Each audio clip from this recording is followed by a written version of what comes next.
Thank you very much. It's great honor to be with you. Hey. And I'll say a few words as I understand it, and then you're going to be asking me some killer questions, and I'd love to answer them. And Mr. President, just let me just say up front, Mr. President, you are here among friends. We are so deeply grateful and appreciative for all that you have done for this country and for the American-Israel relationship.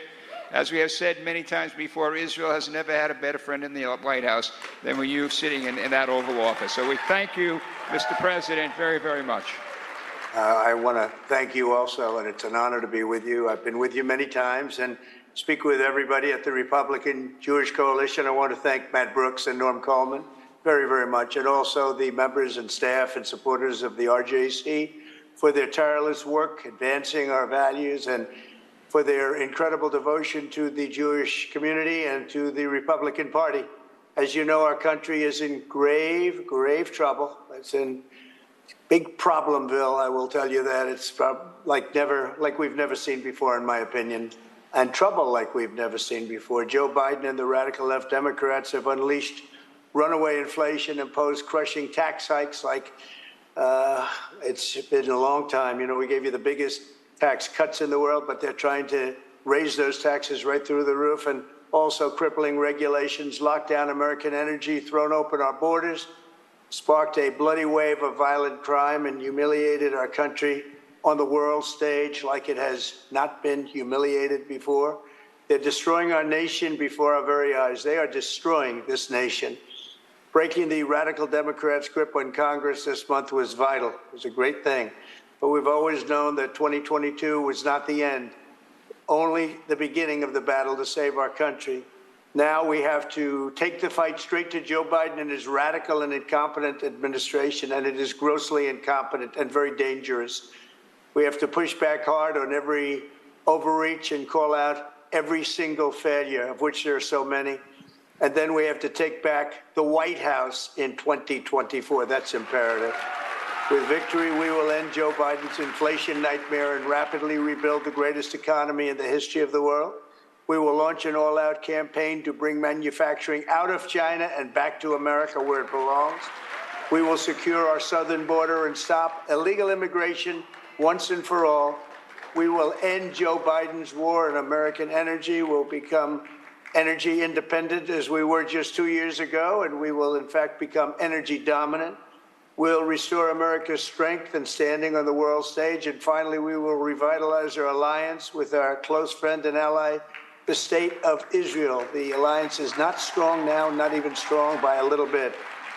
Under my administration, we fought for Israel and the Jewish community like no president in history. You both know that, and everybody in the room knows that. I was proud to be the greatest friend Israel has ever had in the White House. Working together with all of you, I kept my promises, officially recognized the eternal capital of Israel, and opened the American embassy in Jerusalem. I also recognized Israeli sovereignty over the Golan Heights, something that most people didn't even ask me to do because they thought it was impossible. 52 years they were working on that. I got it done in one day. I withdrew the United States from the corrupt, hypocritical UN Human Rights Council, which had allowed the most horrific human rights abusers to attack the United States and to attack Israel. I withdrew from the one-sided Iran nuclear deal and imposed the toughest ever sanctions on the Iranian regime. And I would never allow the State of Israel to be threatened with nuclear destruction like is happening right now. Working with our Israeli allies, we destroyed the ISIS territorial caliphate, 100% of it. I appointed a special envoy to combat the scourge of anti-Semitism worldwide. And here in the United States, I took strong action to stop anti-Semitism on college campuses, and we succeeded. And last but not least, with the historic Abraham Accords, we created peace in the Middle East, something that nobody thought would even be possible to say, let alone get it done.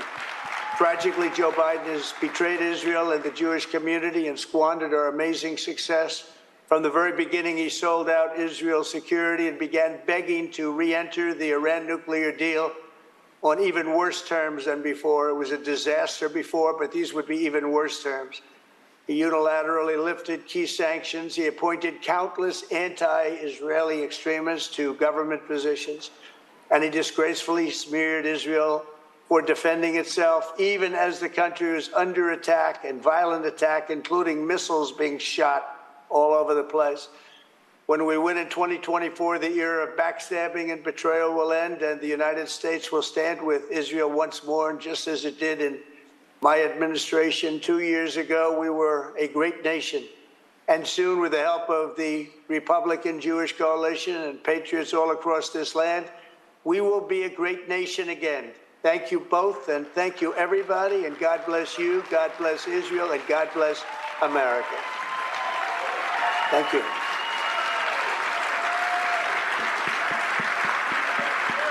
Mr. President, you're getting a standing ovation from the room right now. Thank you very much. It's great to hear. Great to hear. Great people. Thank you very much.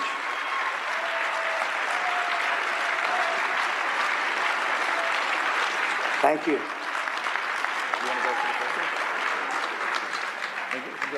So, Mr. President, I was actually going to do a litany of all that you did for Israel, all that you did. Anti-Semitism, the scourge of anti-Semitism on college campuses has just been a horrible thing. You took real firm steps. You basically, we're going to cut off aid to schools that promote or tolerate this. You laid out the things that you did for Israel in terms of moving the embassy, recognizing sovereignty of Golan, Abraham, I go on. So talk to me about the future. Can you reverse the damage that the Biden administration has done to peace in the Middle East? Can you reverse the damage that they're doing with trying to kowtow to the Iranians with the New Deal? Talk to me about the future. What is it? What else can we do to strengthen the bilateral relationship and to secure a more safer and prosperous Middle East? Well, the relationship right now with the United States is a very bad one. They don't even listen to your leaders. As you know, the United States will not stand for what Israel represents and will not fight for what Israel represents. In Congress, right now, you have a very strong coalition of anti-Israel people, and it's taken hold. And I think it's more powerful than the Israeli coalition. I cannot believe when I look at what's going on 10, 15 years ago. I would say the strongest, most powerful voice, lobbyists, if you want to call them, but voice, was the voice of Israel in Congress. And now it's almost many congressmen have just gone away, and they've gone to the other side, and I don't understand it. And it's very dangerous, very bad. But one of the things you have to do is you have to be careful of what they're doing with Iran, because that will maybe be the end of Israel. That could happen. It could happen very quickly. We're living in a very fragile world. And that particular part of the world in particular is very fragile. And we just can't let that deal happen. That deal is a disaster. That's destroy Israel, kill Israel, end Israel. That's their chant. And we can't let that happen. So the future, in certain ways, is going back a little bit to the past. I ended that deal. That deal was so bad and so dangerous for Israel and for the United States to a lesser degree, but so dangerous for Israel, because I think they would end Israel. And you know what I mean by end. And that's not good. You can't let it happen. So we have to stay strong, and we have to fight. And frankly, you better hope that a certain person wins the election in 2024.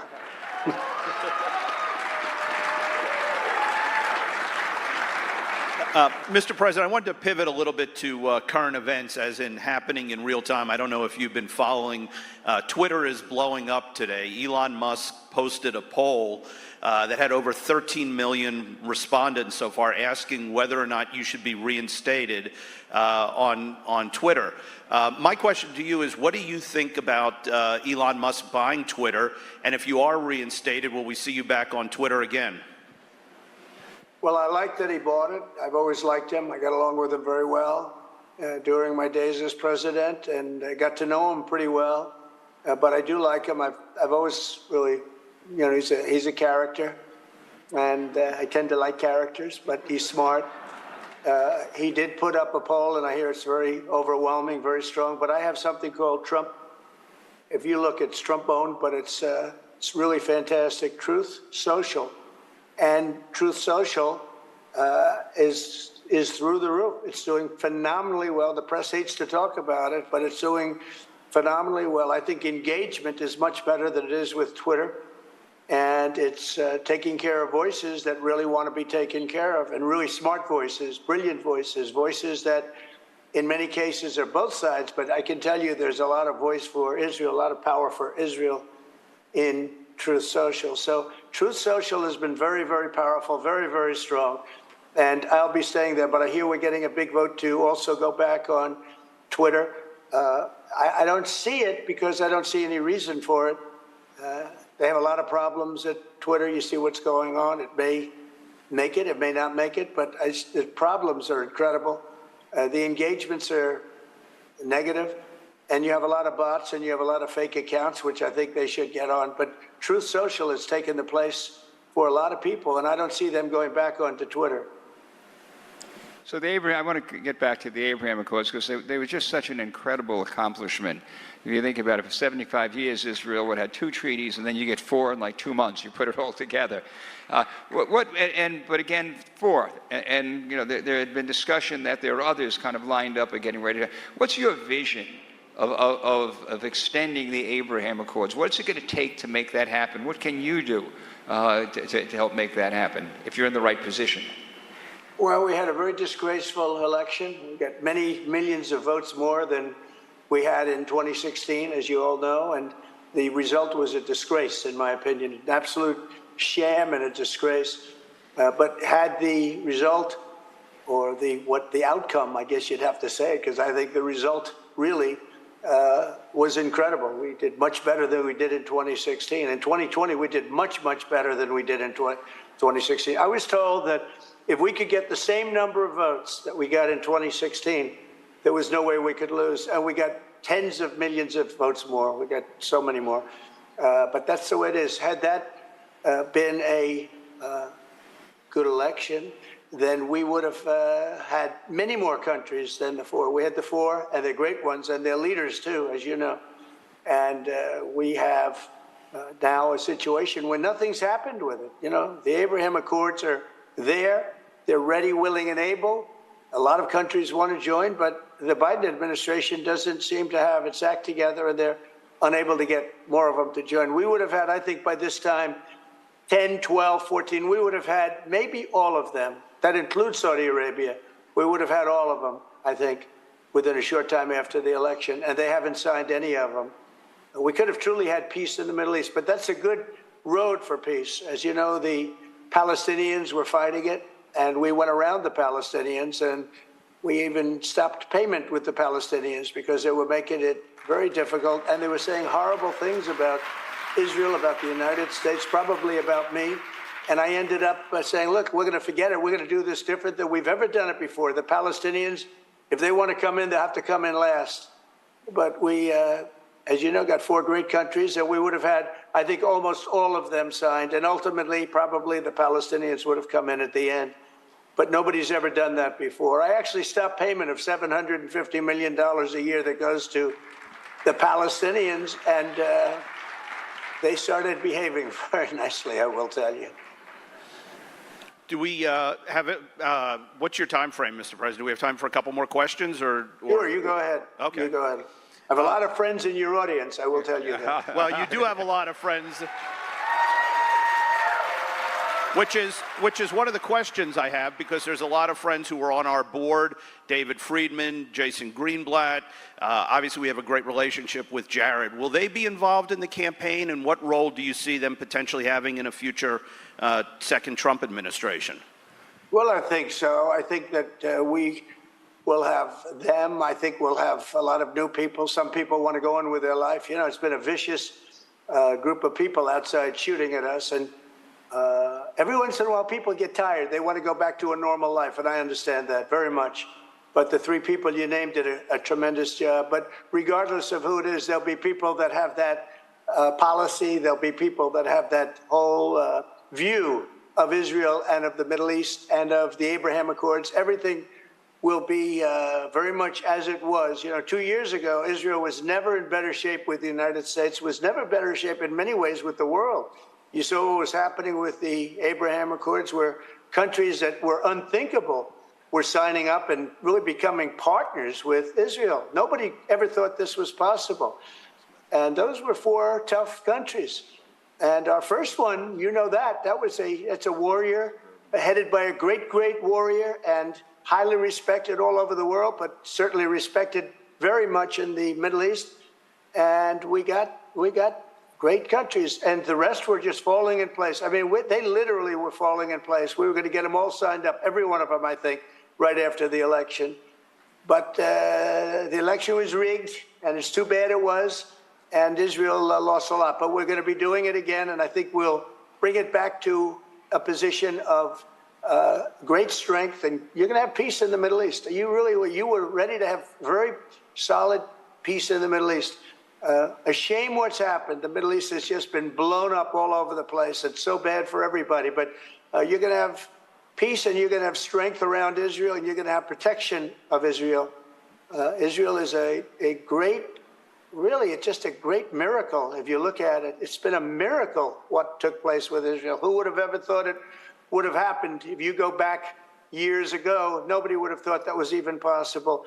But we really kept the miracle alive, because you were being hit at every single outpost. And, you know, when I think it's an interesting story, but every president said Jerusalem will be the capital. We're going to move the embassy to Jerusalem. I actually got the embassy built, which, by the way, is no small thing. And we got it built very fast. And you have a gorgeous embassy now with all Jerusalem stone, okay? Very expensive outside of Jerusalem. In Jerusalem, it wasn't so bad. But I got it built. But I will tell you, the pressure put on me, and I understand the other presidents now. I didn't understand why they would campaign on it and then never got it done.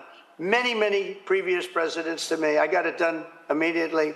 But you heard the story. They would call and they'd want to talk to me, and they'd tell me what it was about prior to my getting on the phone. I said, I'll call you back next week. And then I made the announcement, because you had tremendous pressure put on the President of the United States before me and with me.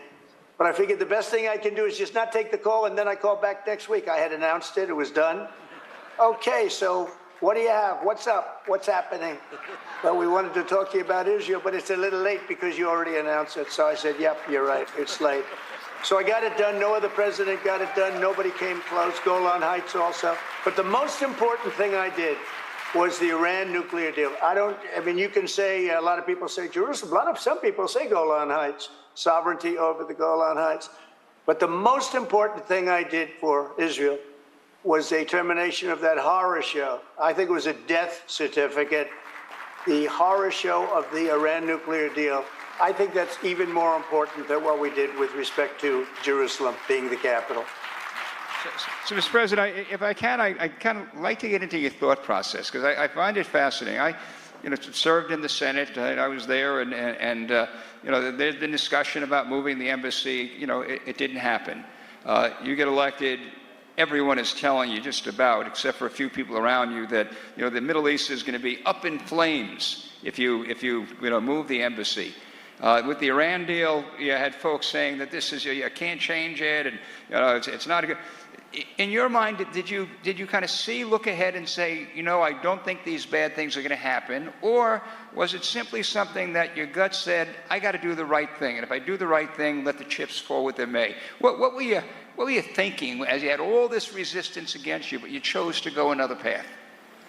Well, first of all, you did serve in the Senate, and you served brilliantly in the Senate, and then you got screwed in the election, I have to tell you. You had a rigged election like few people have had, so I'll say that loud and clear. You don't have to say it, because they'll say you're something. They'll start calling you names, but I don't mind being called names.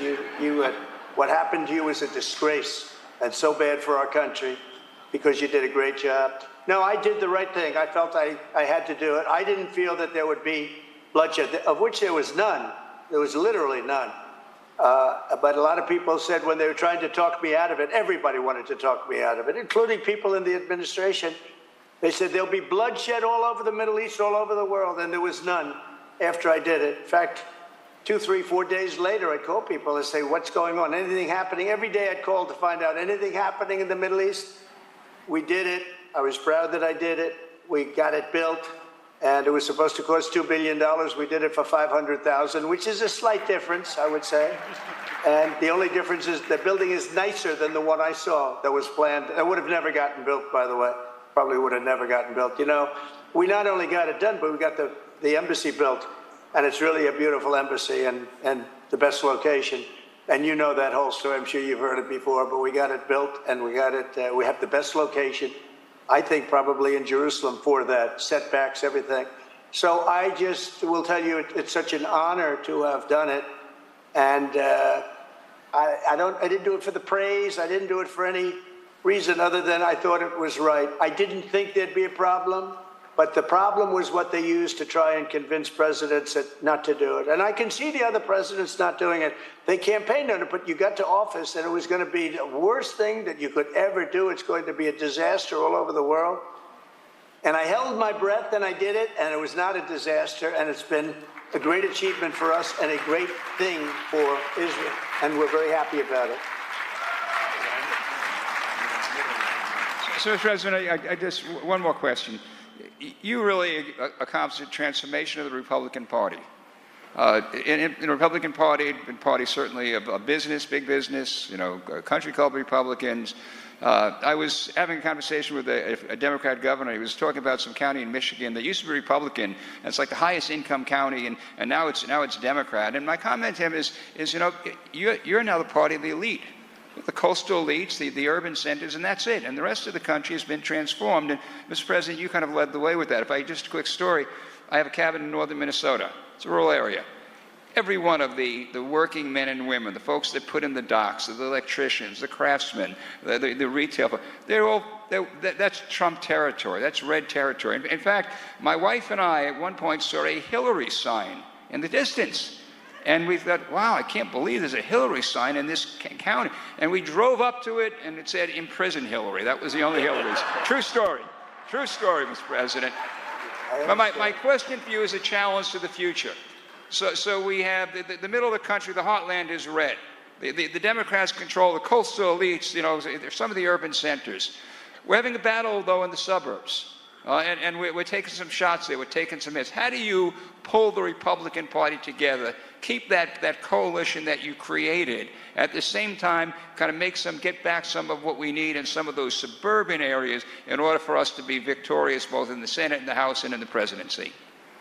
Well, you know, in the midterms, as you probably heard, I was 222 wins and 16 losses. The press doesn't want to mention that.